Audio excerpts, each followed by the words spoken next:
That Don't Sound Right is a podcast about talking the way we did before the internet, when you could not prove anyone right or wrong. All the expertise was contained in the people involved with the conversation. I'm Peter. I'm Cecil, and I hope you enjoy our conversations. And as you listen, if you find yourself silently saying, that don't sound right, send us a comment. You're one of us. And the chickens learned the sound of this particular vehicle, so much so that they would rush it. They would rush the vehicle, and they would completely surround it, and then they would just start driving gently. And it was like the parting of the Red Sea. The chickens knew to move out of the way, open up a lane, so the vehicle could pass through with the chicken feed, and they would offload the feed, and the chickens would be happy. But the chickens learned the sound of this vehicle. It must have been.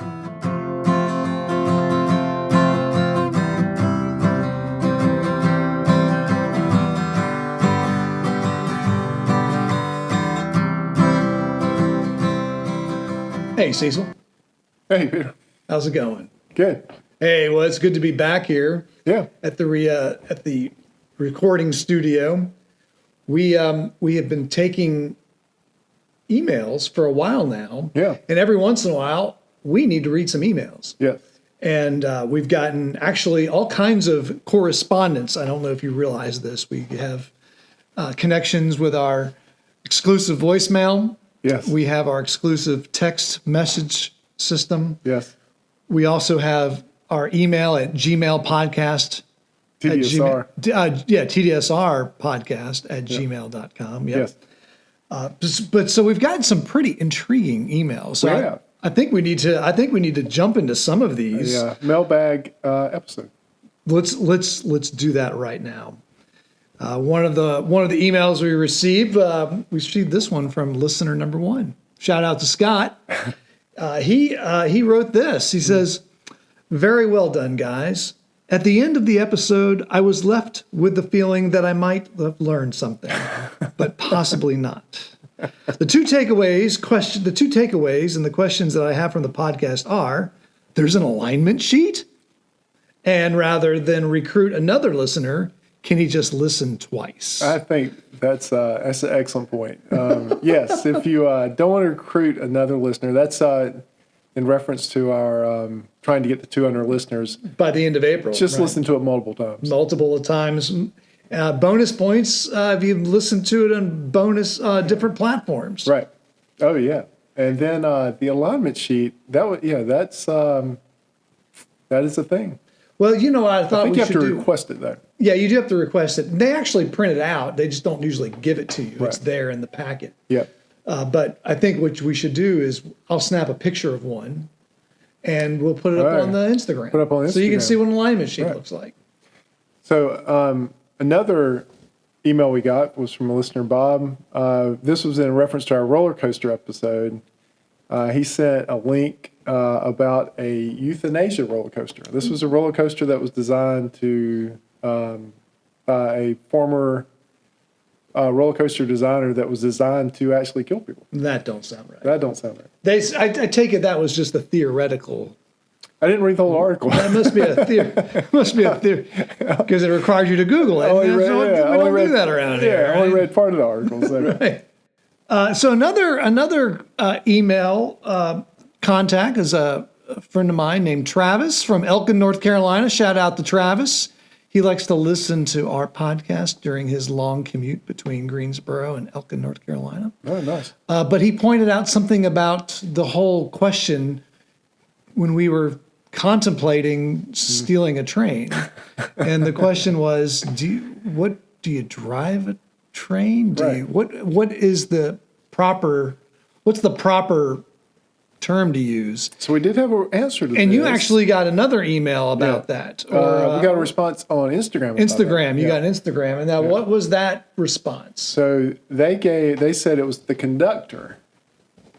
And the conductor did what?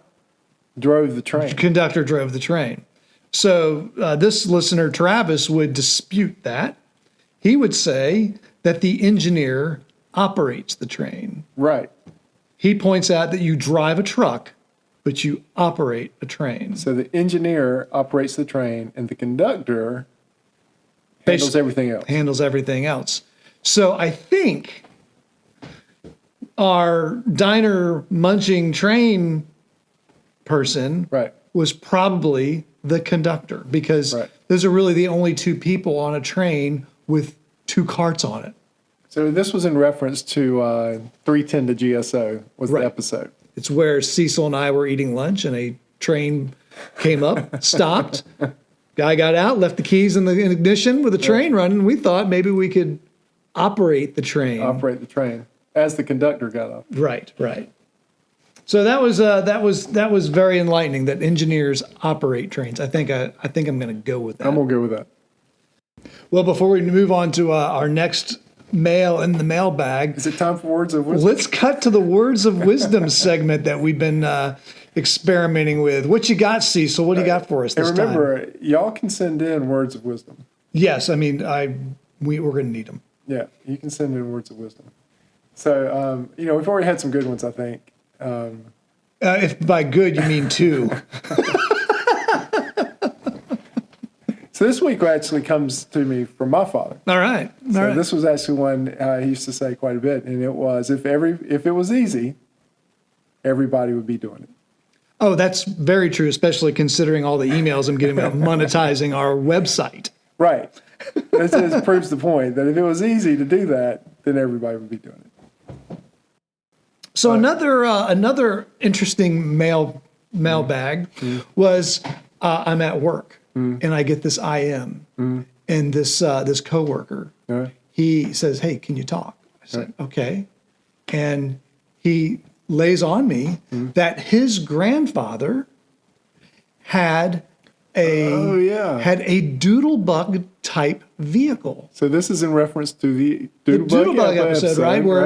Where listener number one, Scott, his grandfather operated and basically built this multi-purpose farm implement that can tow cars, pump water, lift trees, had multiple engines, transmissions, Had dubious. gravity-fed cooling system. Right.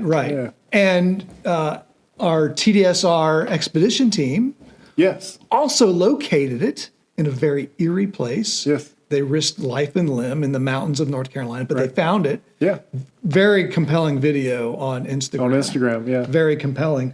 So anyway, this listener, Harry, he told me about his grandfather's. They called it the Jeep, and it was basically some kind of big truck. It was shortened down, and there's a picture of this on Instagram. Okay. It's circa 1930s. Wow. All right. It's pretty old. What they would do is they would use it to haul feed down to the chickens. Wow. And the chickens learned the sound of this particular vehicle, so much so that they would rush it. They would rush the vehicle, and they would completely surround it. And then they would just start driving gently. And it was like the parting of the Red Sea. The chickens knew to move out of the way, Right. open up a lane so the vehicle could pass through with the chicken feed. And they would offload the feed and the chickens would be happy. But the chickens learned the sound of this vehicle. It must have been a sight. I wonder if there could be like a reality show now of just like people telling their stories of multifunctional farm equipment that has been built. Well, yeah, I bet We've got two Doodlebugs, Yes. and I mean, it's not like we have millions of listeners. We have a solid listener base that we're trying to increase, but out of just our listener base, we've already got two Doodlebugs. And one of them's in Pennsylvania. This one that I speak of is in what's the town called? Oh, I don't have the town name.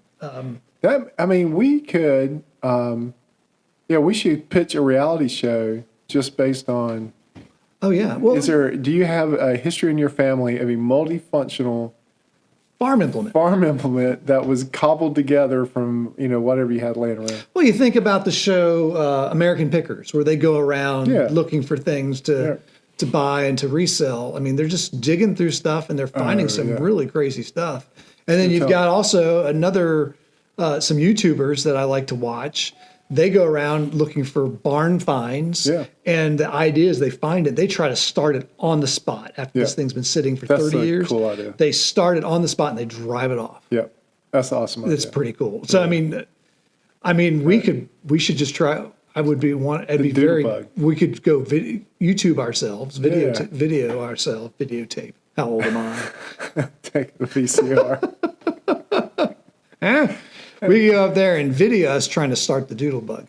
It's got 2 engines. One of them's got to work. Oh yeah, It's gravity got fed. 3 transmissions. We should be able to do that. Something's going. So I think that's a fantastic idea. So we had another listener that really went above and beyond. Not only did she write, but she donated a microphone to the show. Oh, right. Tell us about this. So she had a spare mic. We had early in the show said that we needed an extra mic. And she donated a really nice microphone, nicer than the ones we're using right now. Right. We haven't even been able to hook this one up yet. It's so sophisticated. I'm afraid it will blow up our little board here. Blow up our equipment. So, anyways, thank you for that. We really appreciate that. Speaking of chickens, we had the episode where we talked about woody chickens. Yes. Right. And it's just fitting that Scott, listener number 1, is our listener number 1 because he does have a lot of similar experiences to us. You know, he just wrote about alignment. Yes.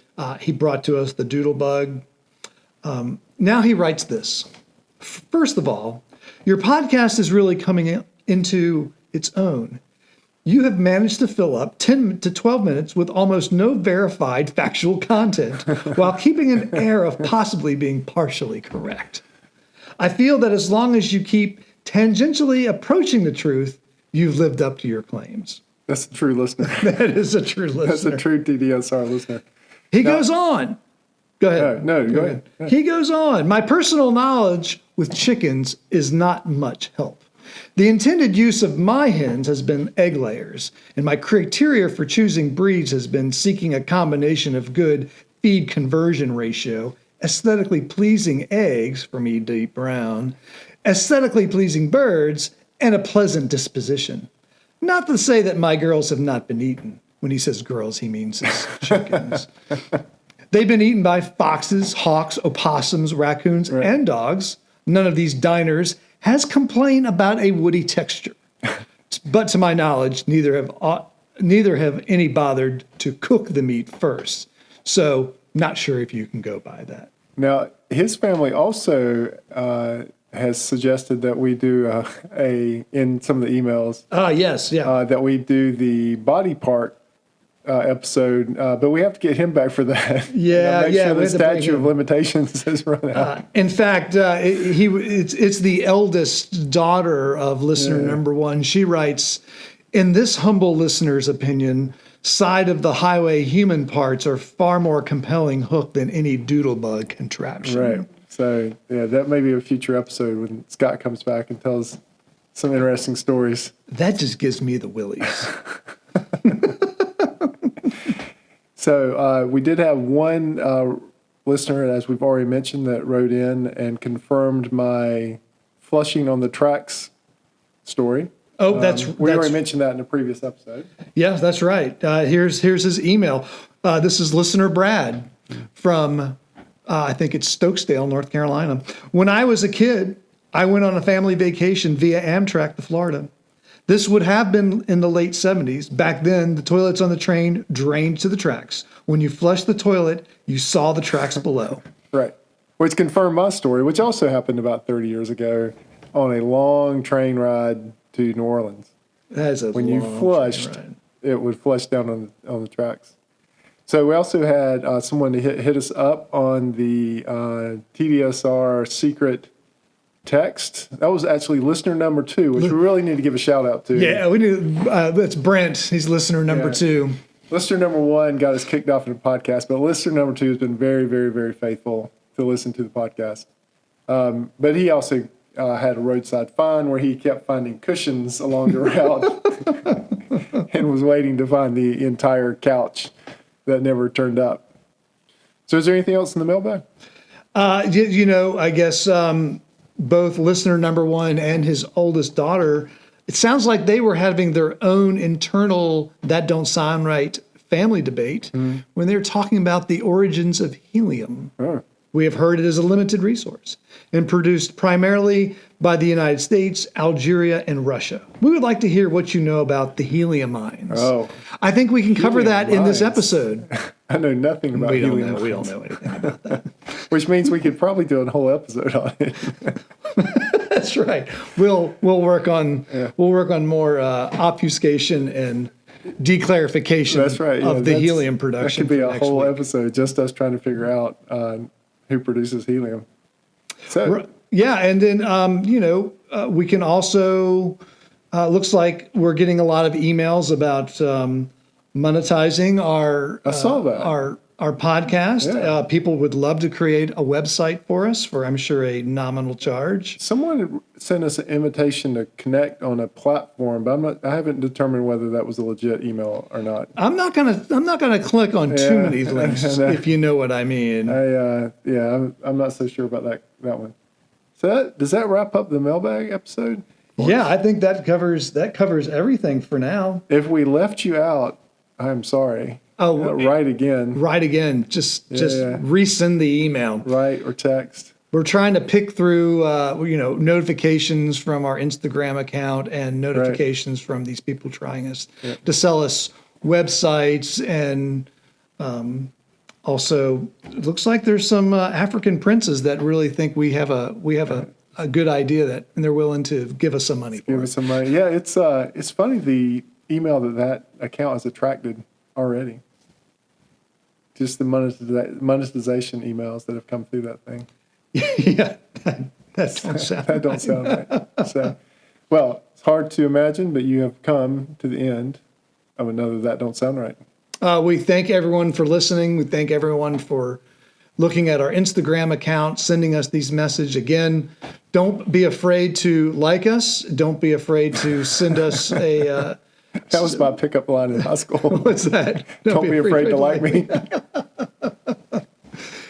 Depending on how you feel about the podcast, tell a friend, tell an enemy. Right. But also give us a rating and helps other people find our podcast. There was one mailbag we left out. It wasn't a mailbag. It was a comment. A mother and daughter duo said that as they were walking around New York, that's right. they were using the let's not Google this, let's try to figure it out for ourselves. That's true. That's true. Which leads us to our ending, which is keep talking. Stay curious.